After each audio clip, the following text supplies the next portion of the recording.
यं ब्रह्मा वेदान्तविदो वदन्तिं परं प्रधानं प्रसाददान्य विश्वोद्गतं कारणमीश्वरत्वं तस्मै नमो विघ्नविनाशनाय संसारावृक्षमारूढं पतन्ति नरकारुणे तस्मा अनुरुद्धते नित्यं तस्मै श्रीगुरुवे नमः।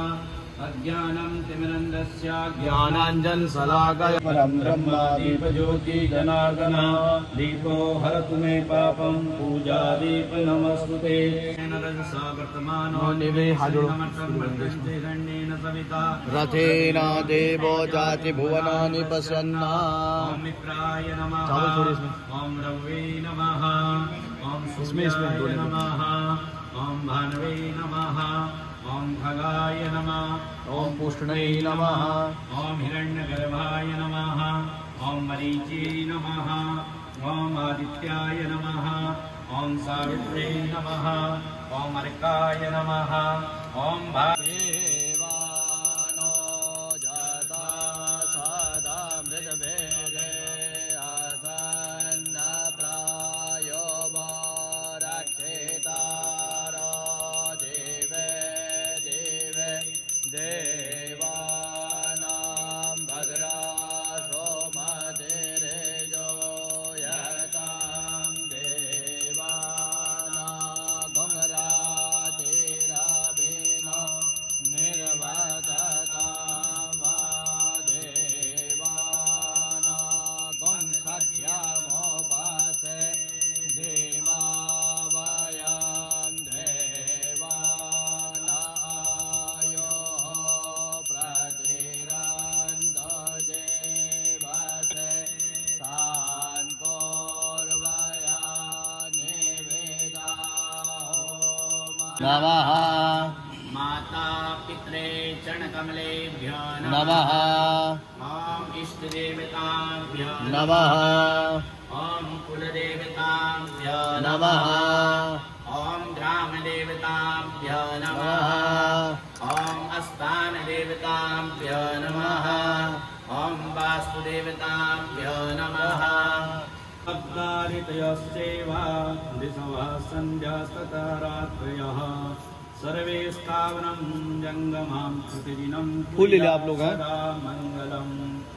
ओम स्वस्ति श्री सच्चिदानन्दस्याः अचिन्त्यः परमिति श्रियमाणस्याः महादुर्मध्ये ऐकावानस्य मयि महतोजाया सपुरुषः पादौ सर्वभूतानि त्रिपादस्यामृतं देवी त्रिपादोर्ध्वे त्रिपादसेह भवतु नः ततो विद्वान् विग्राम।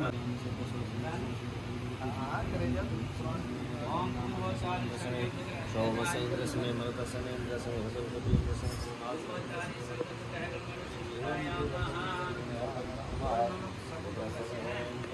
शतरं वन्दे मुनिना नारायणं स्वयं यत्प्राप्ता कृपालोका लोकामुक्ता कलिग्रहात्। ॐ शेषाय नमः सनत्कुमाराय नमः सांख्यगाय नमः पाराशराय नमः उद्भवाय नमः व्यासाय नमः। ॐ नमस्तुभ्यं भगवते ज्ञानवैराग्यसारिणे श्रवणाः ब्राह्मणेभ्यः वर्णं दद्या सर्वेष्टः श्रीमद्भागवतः वक्त्रेणः भगवन्ता अहं प्रणेमः।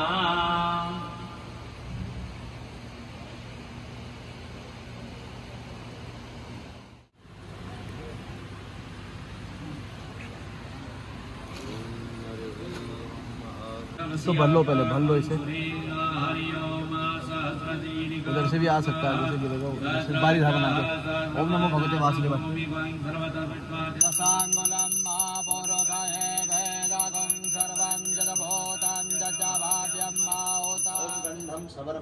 तिलक लगाइएगा उसके बाद। सुजातो ज्योतिकासनं प्रपद्येः। ओम महारुद्राय नमः। सजोखा इंद्र सगणो मर्दिः सोमपितुमित्राः शूरविद्वान् जयशत्रो रपविस्वातं भयं कृणोहि विश्वतो नः। हनुमध्वजाय नमः। पाद्योपाद्यमुख्यात्मन्यं सर्वाङ्गिष्णजलं समर्पयामि। ओम भूर्भुवः स्वाहा। वस्त्रो वस्त्रं यद् भगवान् वाश्वासा परवीत आगासौ श्रेयान् भवजय।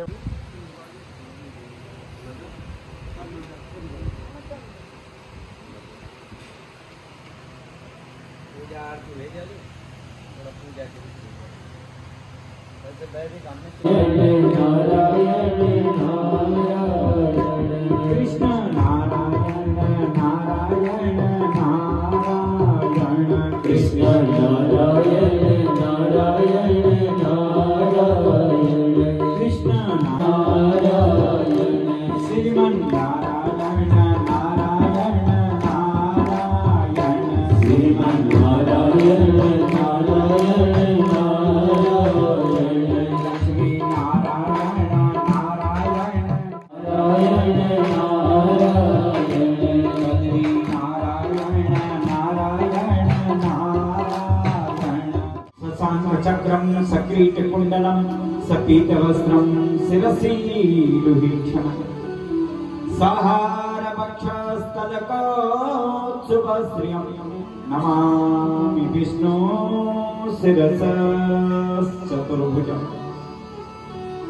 उस दिव्य प्रकाश को मैं देख रहा हूं अपने हृदय में, जो चतुर्भुज रूप सुंदर और प्रकाश मेरे हृदय में दिखाई दे रहा है। आंखें खोल रहा हूं तो बाहर वही सिंह की दहाड़, हाथियों की चिंगाड़, पक्षियों का कलरव सुनाई दे रहा है। चारों तरफ अंधेरा ही अंधेरा दिखाई दे रहा है, लेकिन नेत्र बंद कर रहा हूं तो एक प्रकाश मुझे, और भगवान का चिंतन किया। भगवान आए, मुझसे कहा है बेटा तुम मेरा चिंतन करो, और इसमें 33 कोटि देवता विद्यमान है, और ये 33 कोटि देवता यहाँ बैठ करके, जहां पर भी भगवान की कथा होती है वहां बैठ करके कथा सुनते हैं उस व्यास से।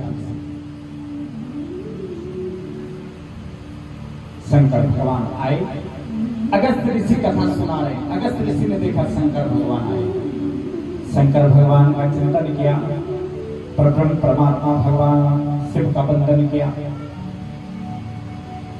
शंकर भगवान कथा सुनने के लिए बैठे। भगवान कितने दिन तक कथा सुनी भगवान ने अगस्त्य ऋषि के आश्रम में?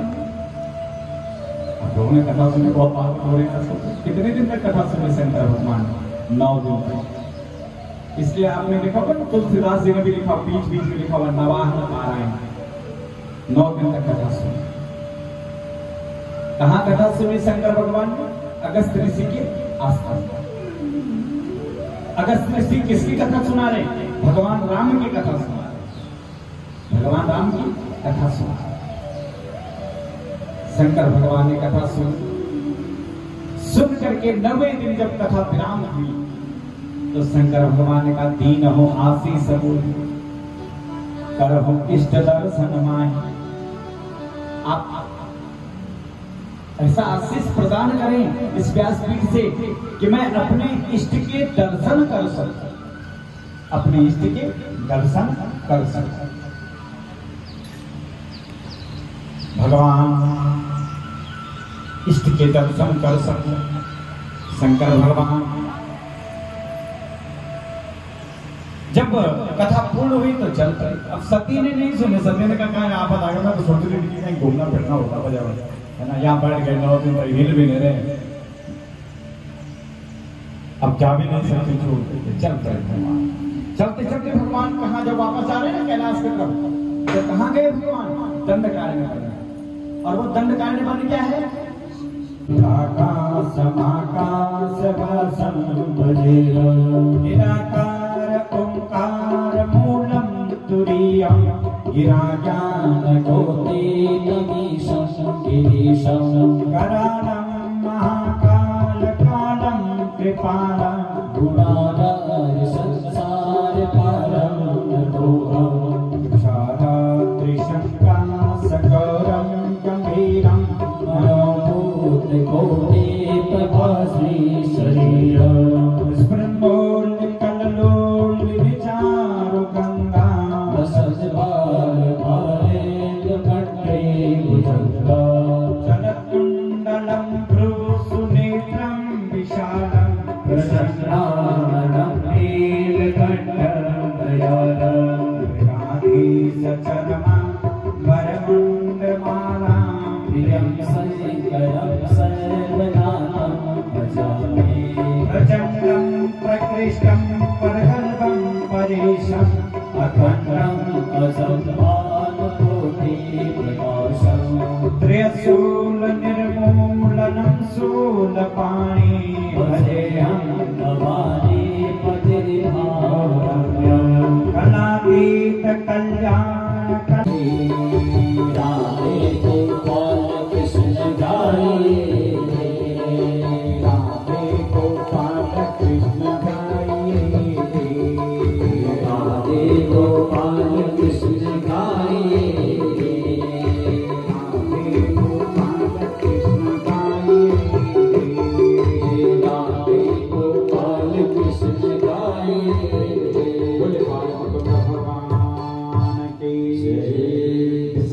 भगवान का चिंतन करने लग गए।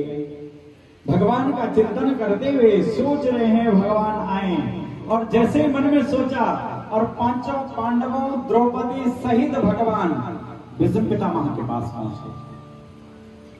पांचों पांडवों सहित द्रौपदी सहित भगवान भीष्म पितामह के पांचों पांडवों ने प्रणाम किया, द्रौपदी ने भी प्रणाम किया। द्रौपदी ने जब पितामह को प्रणाम किया तो पितामह ने वाणी से भी द्रौपदी को आशीर्वाद दिया, ए बेटी सदा सुखी और सौभाग्यवती तेरा जीवन। द्रौपदी बड़ी जोर से द्रौपदी ने कहा पितामह। पितामह ने कहा क्या बोला? तो किसी पितामह ने द्रौपदी को, ए बेटी कुल की मर्यादित स्त्री किसी सभा में व्यर्थ नहीं हंसती। ये नहीं कहा कि उसको कहीं हंसना नहीं चाहिए, लेकिन सभा कैसे है? क्योंकि स्त्री क्या है? धर्म। स्त्री क्या है? धर्म। और धर्म ही अगर मर्यादा का पालन नहीं करेगा तो जीवन में सुख, जीवन में शांति, जीवन में सम्मान प्राप्त नहीं होगा। इसलिए तो पांचों पांडवों को नहीं का पितामह, न अर्जुन को कहा, न युधिष्ठिर को कहा, न भीम को कहा, न नकुल को कहा, न सहदेव को कहा, किसी को नहीं कहा, सिर्फ द्रौपदी को कहा, ए बेटी सदा सुखी और सौभाग्यवती तेरा जीवन। क्योंकि आशीर्वाद अगर द्रौपदी को मिल गया तो सबको मिल जाएगा, और धर्म है ना।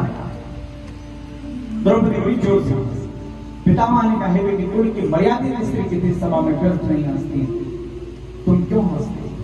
मैंने तो ऐसा कुछ भी नहीं कहा। द्रौपदी ने कहा मैं इसलिए हंस रही हूं, आज आपको मेरे सुख की भी याद आ गई, आज आपको मेरे सौभाग्य की भी याद आ गई, आज आपने खूब सारे आशीर्वाद दे दिए, लेकिन जब भरी हुई सभा में मेरे वस्त्रों का हरण हो रहा था तब तो आपने एक बार भी मेरी तरफ नहीं देखा, इसलिए तो पितामह ने कहा बेटी धर्म जब अपनी मर्यादा छोड़ता है ना तो वहां महाभारत हो जाता है। चाहे वो घर हो, चाहे परिवार हो, चाहे गांव हो, धर्म जब अपनी मर्यादाओं को छोड़ने लगता है तो वहां महाभारत आरंभ हो जाता है। तो द्रौपदी को और क्रोध आ गया, बोला अच्छा अब तो सारा दोष मेरे ऊपर। हे बेटी आज तुम सौभाग्यवती हो, ये नटवर जो सामने खड़ा है ना, इसके कारण आधी रात में 12 बजे रात तुम काले वस्त्रों को धारण करते हुए मेरे पास आई, और जब तुमने मेरे चरणों का स्पर्श किया तो मैं समझ गया कोई स्त्री है, और मैंने तुम्हें सौभाग्यवती का आशीर्वाद दे दिया। क्या तुम समझ रही हो कि मैंने तुम्हें नहीं पहचाना? क्या मैं नहीं जानता था कि इस 12 बजे रात को मेरे पास किसी स्त्री को कोई भेजता है तो कौन है? और इस आशीर्वाद को देने के लिए क्या तुमने मुझे साधारण मनुष्य समझ रखा? क्या मैं नहीं जानता था? मैं जानता था इस नटवर ने तुम्हें मेरे चरणों में भेज दिया है, और जब इसने तुम्हें मेरे चरणों में भेजा तो मैं तुम्हें खाली कैसे भेजता? इसलिए मैंने तुम्हें सौभाग्यवती का आशीर्वाद दे दिया। द्रौपदी का अंधे की संतान अंधी होती है। क्या धृतराष्ट्र तुम्हारी मर्यादा नहीं थी? क्या धृतराष्ट्र का सम्मान करना तुम्हारा कर्तव्य नहीं था? और क्या एक स्त्री का यही धर्म है कि अगर किसको मार्ग नहीं मिल रहा है तो उसको मार्ग नहीं बताना बल्कि उसको पहास करना? क्या दुर्योधन को तुम्हारा कर्तव्य नहीं था कि तुम दुर्योधन को मार्ग दिखाई देता? ये दुर्योधन तुम जिसे जल समझ रहे हो वह जल नहीं, वह स्थल है, और जहां तुम्हें स्थल दिखाई दे रहा वहां जल है। अगर तुम उसका मार्गदर्शन कर लेती तो शायद तुम्हारे पास हरण नहीं होता। लेकिन बेटी कर्मणों कहना गति, और तुम्हारे वस्त्रों का हरण होना भी, ये भी तुम्हारे कर्मों का फल है। उसने तो होना ही था, जो तुमने कर्म किया उसका फल तो तुम्हें मिलना ही था ना बेटी। अब द्रौपदी के मन में बड़ा चिंता हो गई, मैंने ऐसा क्या कर्म किया कि जो भरी हुई सभा में मेरे वस्त्रों का हरण हो। इससे पितामह कह रहे हैं कि कर्मों का फल है, इसका क्या? अब पितामह से कैसे पूछूं, क्या करूं? कुछ नहीं, पितामह मौन भगवान का चिंतन करने लगे। 11 पुष्पिताग्र भाव से, 11 पुष्पिताग्र भाव से अपने वाणी रूपी पुष्पों को भगवान के चरणों में भीष्म पितामह ने अर्पण किया और भगवान के चरणों का वंदन किया। इन 11 श्लोकों से, ये पुष्पिताग्र भाव हैं, वाणी रूपी पुष्प, हाथ तो जोड़ नहीं पा रहे, बाणों से हाथ मिले हुए हैं, कंठ पूरे शरीर में तो बाणों से विदा हुआ है, तो अपने वाणी रूपी पुष्प भगवान के चरणों में अर्पण कर रहे हैं। क्या कह रहे हैं पितामह? भगवान किस प्रकार से स्तुति कर रहे हैं कि हे परब्रह्म इति मतिरुत कल्पिता पितृष्णा भगवती सप्तपुंग वेद भूमि ससुख मुपगते क्वचिद हर्तुम प्रकृति मुपयेषु यद्भव प्रवाह। हे प्रभु, पाप मिट गए और इस पाप ताप के मिटने से इस समय मेरी बुद्धि, मेरा अंतःकरण, मेरा मन निर्मल हो गया है, शुद्ध हो गया। इसलिए प्रभु आपके चरणों का वंदन करता हूं, मुझे अपने चरणों में स्थान को दिलवा। मेरे शरीर से जब ये ज्योति निकले तो आप में समाहित हो। त्रिभुवनम कमलम तमालवर्णम रविकर गौरवरम दधान बपुर्नकुलावृतानाद्यम विजय सखी रतिरस्तु मे नवाद्यम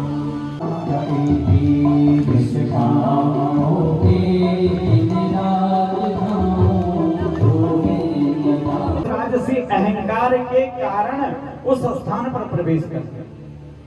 वही स्त्रियां जब देखा कि यहाँ पर तो राजा के सैनिक आ रहे हैं, राजा का पुत्र आ रहा है, तो वे जल में प्रविष्ट हो गई और कंठ तक उनका जल था और तुमने उनके वस्त्रों का हरण कर दिया। जब तुमने उनके वस्त्रों का हरण किया तो उन स्त्रियों ने तुमसे निवेदन किया, प्रार्थना की कि हे बेटे, तुम बहुत छोटे बालक हो, ये वस्त्र हमारी मर्यादा है, ये वस्त्र हमारे धर्म है, हमारे वस्त्र हमें लौटा दो बेटा। लेकिन तुमने एक नहीं मानी। तुम्हारे सैनिकों से निवेदन किया, तुम्हारे सैनिकों ने तुम्हारी तरफ देखा, राजा के पुत्र होने के कारण उन्होंने अपना मस्तक झुका दिया। उन्होंने भी हमारी, उन स्त्रियों ने सोचा, मन में विचार किया, अगर हमने पतिव्रता धर्म का पालन किया है, अपने जीवन में भगवान का चिंतन किया, तो भगवान हमारी रक्षा करेंगे। और उन्होंने उसी जल में प्रविष्ट होकर के और भगवान का वंदन किया और हवा का झोंका आया और सारे वस्त्र तुम्हारे हाथ से उड़ करके उन ऋषियों की पत्नियों के पास चले गए। उन्होंने अपने वस्त्रों को प्राप्त किया और तुम्हें श्राप दे दिया, जाओ तुम एक स्त्री की मर्यादा को तभी जान सकते हो जब तुम स्त्री के रूप में जन्म लोगे और भरी हुई सभा में तुम्हारे वस्त्रों का हरण होगा और तुम्हारे धर्म की रक्षा करने वाला कोई नहीं होगा। बड़े बड़े वीर योद्धा उस सभा में बैठे हुए होंगे, लेकिन तुम्हारे धर्म की रक्षा करने वाला कोई नहीं होगा। लेकिन वो ऋषियों की पत्नियां थी, उन्होंने मन में विचार किया, उन्होंने मन में सोचा, हमने इसे श्राप तो दे दिया, लेकिन ये तो आगे चल करके युग में, आने वाले युगों में ऐसा ही एक कारण बन जाएगा और हर कोई हमें कहेगा कि ये ऋषियों की पत्नियों का दिया हुआ दंड है जो हम भुगत रहे हैं। इसलिए उन्होंने कहा, जैसे इस समय पर जब तुमने हमारे वस्त्र हमें नहीं लौटाए और हमने भगवान का चिंतन किया और भगवान ने हमारे वस्त्र हमें लौटा दिए, उसी प्रकार से उस समय पर तुम भी भगवान का चिंतन करना और भगवान तुम्हारे धर्म की रक्षा करेंगे। यह मैं तब भी उनका सेवक था, आज भी मैं उन्हीं ऋषियों की पत्नियों का सेवक हूँ। वो जो जिस भाव से मुझे भजन करता है ना द्रौपदी, मैं उसी भाव में उसकी रक्षा करता हूँ। द्रौपदी को ज्ञान की प्राप्ति हुई, भगवान का अपने पाप का प्रायश्चित करती हुई, भगवान का चिंतन करती हुई, उसके पश्चात भगवान द्वारिका चले गए। अर्जुन भगवान को छोड़ने के लिए गए। यहाँ परीक्षित महाराज जी का जन्म हो जाता है। नियम से, भाव से, श्रवण से, जो भी नियम, जैसे परिवार के लोगों के लिए एक नियम और है, मैं कल बताना भूल गया, समय की गति बढ़ गई। सुबह प्रातः काल जब आप लोग, जितने भी लोग इस घर में हैं, ये नहीं है कि इसी घर के आस पड़ोस के लोग भी जब स्नान करते हैं और अगर इच्छा हो तो मंडप में आए, और परिवार के लोगों के लिए विशेषकर ये नियम है 7 दिन का कि मंडप में आकर के स्नान करने के बाद मंडप में आकर के, और मंडप की 4 परिक्रमा, कल तो 108 परिक्रमा का विधान बताया, पर 108 संभव नहीं होती है, तो रोज 4 परिक्रमा, चाहे वो पुरुष हो चाहे स्त्री हो, सभी लोग नहाने के बाद, स्नान करने के बाद व्यासपीठ की परिक्रमा करें। 4 परिक्रमा सुबह जरूर करें, तभी मिलेगा, नहीं तो ये ताम झाम जो इतना जोड़ रखा ना, इसका फल अगर प्राप्त करना है तो ये कर्म करना पड़ेगा। सभी लोग उठ करके 4 परिक्रमा यहाँ पर करें। जब भी कोई भी ब्राह्मण जब आता है, जो भी ब्राह्मण आपके घर में आ रहा है, उसके आयु मत देखिए कि वो बड़ा है कि छोटा है, नहीं, उसके चरणों का वंदन कीजिए। और जब आप ब्राह्मणों के चरणों, जिन ब्राह्मणों को, ये ब्राह्मण आपके घर में आपकी रोटी खाली नहीं खा रहे हैं, इन्होंने भी आपका ऋण चुकाना है। कैसे चुकाना? इन वेद मंत्रों का ऋण कैसे चुकेगा? जब आपको आशीर्वाद प्रदान करेंगे। जो यहाँ पर बैठ करके ये माला जप रहे हैं, जो वेद को पाठ कर रहे हैं, यहाँ पर गीता, सहस्रनाम, विष्णु आदि प्रभात देंगे, और जो जपा वो आपको मिलेगा, जो इन्होंने जपा वो आपको मिलेगा। तो इसे प्राप्त करना है, इसे वापस नहीं जाने देना है, इसको हमें अपने जीवन में प्राप्त करना है। तो ये नियम आप लोग ग्रहण करें। इसके बाद यहाँ पर भगवान की आरती और शयन की आरती 7:30, तो शयन की आरती 7 और 7:30 बजे के बीच में, रात्रि विश्राम के भगवान की आरती, और आरती के बाद भोजन आदि की जो व्यवस्था है वो होगी। तो इसके पश्चात आप लोग देखते हैं बहुत सुंदर व्यवस्था रहते हैं हमारे आचार्य लोगों की। मैं हमेशा अपनी कथा में प्रयत्न करता हूँ, आप लोगों ने पहले भी देखा होगा, ये तो मैं देखता हूँ भगदड़ मच जाती है। किसी को प्रसाद मिलता है, किसी को चरणामृत नहीं मिलता है, किसी को तिलक नहीं लगता है, और आचार्य जी को किसी को धक्का यहाँ लग रहा है तो किसी को धक्का वहां लग रहा है। इसलिए हम लोग हमेशा एक नियम बना करके चल रहे हैं कि एक जगह पर हमारे आचार्य जी लोग आरती की थाली लेकर के, आपको चरणामृत लेकर के और प्रसाद व्यासपीठ से आप लेकर के जाते हैं। व्यासपीठ की परिक्रमा करते हुए आप चलते हैं, और आपको आरती भी मिल जाती है, चरणामृत भी मिल जाता है, और भगवान का चिंतन करते हुए, और हमारे भजन की जो मंडली है उनके भाव से आप भगवान का भजन भी ग्रहण करते हैं। तो आइए अब मैं अपनी वाणी को विराम कर दूं। कल आज बहुत सुंदर, आप लोग बिल्कुल ठीक 3 बजे आप लोग यहाँ पर उपस्थित हो गए। कल भी इसी प्रकार से आप 3 बजे से पहले आप लोग यहाँ पर उपस्थित हो जाएं, और यहाँ पर उपस्थित होकर के, और ये 7 दिन की जो कथा, अब तो हमारे पास 5 दिन का समय बचा हुआ है, और इसी प्रकार से 5 दिन का समय भी कब व्यतीत हो जाएगा पता नहीं, आज 2 दिन का समय व्यतीत हो गया। आप लोग इस रस को अपने जीवन में ग्रहण करें। इसी के साथ में पुनः उसी मूल मंत्र का ध्यान करते हुए, सर्वे भवन्तु सुखिनः, सर्वे सन्तु निरामया, सर्वे भद्राणि पश्यन्तु मा कश्चित्। आप सबका जीवन मंगलमय हो, सुखमय हो, ज्ञानमय हो, ये कामना, ये वंदना भगवान से करते हुए अपनी वाणी को विरामता की। बोले बाल मुकुंद भगवान की जय। बोले वेदव्यास भगवान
त्वमेव माता सविता त्वमेव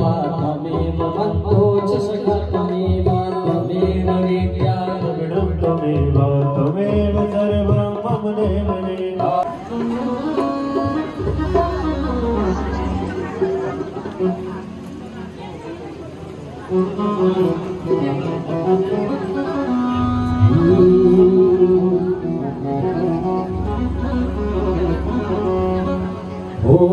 कृष्णा तुम्हारी माया